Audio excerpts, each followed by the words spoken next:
So, guys, this is my review for Spirit Chronicles episode number 8. And with that, guys, let's jump right into this review of this episode. Let's get it. So, this episode definitely took a turn in a very positive light. Um, but there was a specific thing that I'm gonna talk about a little bit later in this video that still harpens off of what happened towards the end of episode 7 last week. Now, this specific episode is the title of the episode is called Royal Lineage. And whenever you hear a title like that, that definitely means that there's going to be some specific um, royalty conversations being mentioned in this in an anime such as this. So, what we find out is we found out some key things about Rio's mother, about himself, and about a few other key people that are focal to Rio's life in general. Now, I could have focused on the first half of the episode, but the main gushy stuff is basically towards the halfway mark and moving on forward. So these three, specifically the older guy and the lady on the left there, are the main focal point. Well, at least one of the main focal points of episode 8. Um, Hayate is the one on the far right. He's the tax guy who I had mentioned in my review last week, but I didn't show his image. He played a little bit of a key role in episode 7, but he played more of a key role here in episode 8 because Rio's grandmother gave him a letter to send to the guy here, Saga. His name is Saga. The young lady to his right, her name is Coyote, I believe, if I remember correctly. So they, from what we find out, after this letter gets dropped off to the guy here and he comes and pays a visit to Rio, they, key words I'm about to use, they served as attendants to Rio's mother. So what we find out here in episode 8, called Royal Lineage, is that Rio's mother was of royalty. Her name was Lady Karasuki Ayame. And again, she was of royalty, which also means that Rio, of course, is definitely also of royalty, and that's why he's having this conversation uh, with uh, with Saga and Kayoko. So what we find out though too is that this is how Rio's parents met. So basically, uh, Rio's mother was of royalty. She was a princess.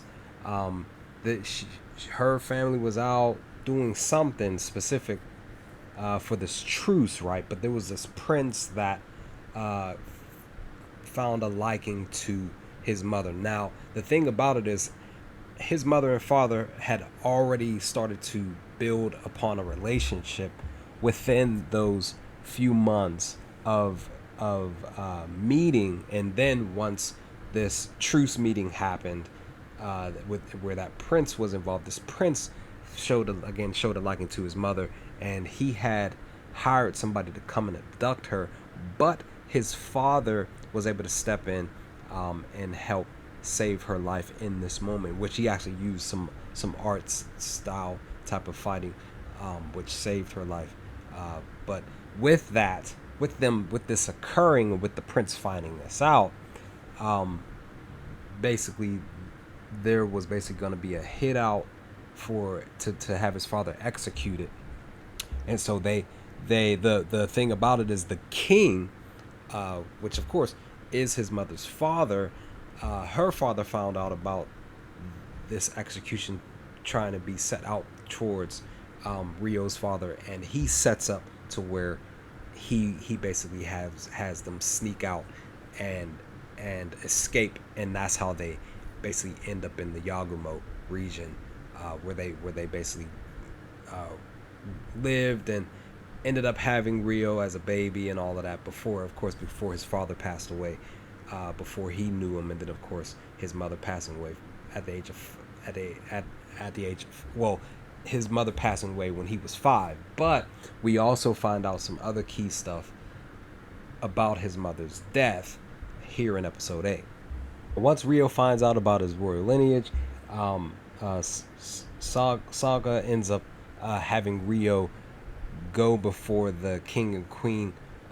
Here specifically, their names are King Hamura and Queen Shuzuku. Now they are the parents of his mother, of Ayame, and they basically find out that this is of course their grandson.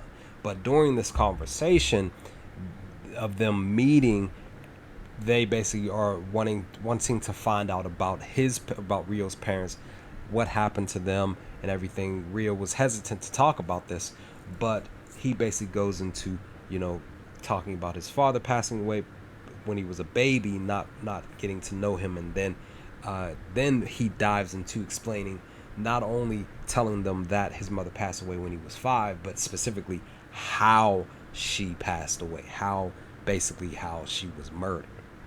Last one, Rio dives into the explanation of how his mother was murdered. We seen this image a couple of times throughout the episode. Throughout the anime, but we gained the full story here, and that basically this Lucius character was a supposed friend of his father's.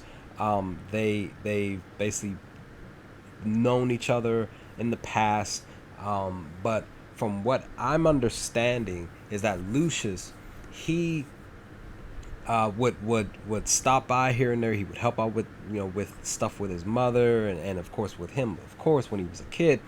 But Lucius, he waited. He must have known his mother stepped out for some reason, and he comes here knowing that Rio was here. Lucius kicks Rio and knocks him up against the chair in the house here, and he says something very interesting. He says that there are demons out here that wear the skin of humans. Now he grabs his bottle, he opens it up, and he pours it down Rio's. Basically has Rio forces Rio to drink this something. It was like a bluish color. He made him drink this drink or whatever it was. But he says you are in fact smarter now. This is what he says. Now when he does that, it makes me think like maybe he possibly gave him something that maybe hindered Rio's powers, because maybe Rio already knew how to use some powers. But I mean, I'm not sure. Maybe this drink actually gave Rio his powers at the time. I don't know. But when he pours this down Rio's throat, he's still conscious enough to see all this going down, and Lucius basically ends up killing his mother right in front of him. But once all of that occurs, then we just move on to just some more dialogue between Rio and his grandparents, but also too a little sparring between him and Saga. But something else that happens in the episode too is that before that spar match that he has, he talks to his parents about Lucius, and it's basically where Rio, again, it's harping back to the end of episode 7, where he beat up Gon really bad, and he felt like there was this rage in him. He's basically telling his grandparents, like, look, like I've allowed this vengeful spirit within me keep me alive this whole time up to this point, and I constantly had this thought of, once I got in front of Lucius, then I would allow this vengeful spirit to come out and just take his life, because he killed my mother, and it's something that I personally just can't forgive him for doing. But with him saying that, he's also, again, talking to his grandparents. He's telling them this, like, there is this vengeful spirit within me, but to me, he's also saying, like, he's fighting against it too. Like, he is definitely on a path of just trying to find peace. Again, of course, being here at the Yagama region and figuring about different things about his parents, and then of course he found out about his own royal lineage. But it's just one of those things, guys, where he knows that if he gets in front of Lucius right now in this moment where he's at, he feels like that he will let that vengeful spirit come out.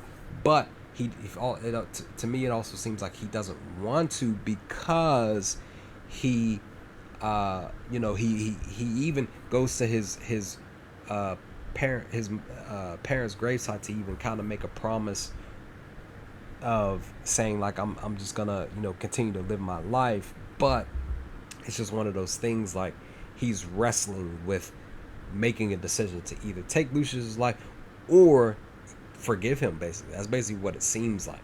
But it's just a hard thing to consider for him specifically. Now, I know for me, I probably wouldn't be thinking that. I obviously, in that moment, with my grandparents, I'd be like, look, I even though I've made it this far, I know for a fact that look, he killed my mom, he killed your daughter. I'm looking for revenge all the way.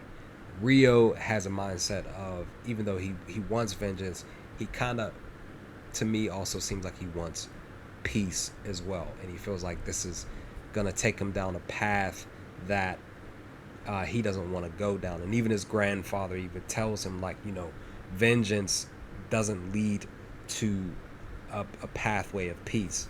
You got to be careful with that. So it's just one of those things, guys. I believe that most of us would definitely look to avenge our mother, who we've had such a great relationship with up until the age of 5, and watching her pass away at this person's hands. I know a lot of us would definitely look for vengeance ourselves. But all in all, episode 8 was really, really great. I really, really, truly enjoyed it, guys. If you watched episode 8, what did you all think of it? Leave some comments in the comments below. Let's talk about some things if you feel up to it. But other than that, I will talk to you all next time with more Spirit Chronicles. Peace, guys.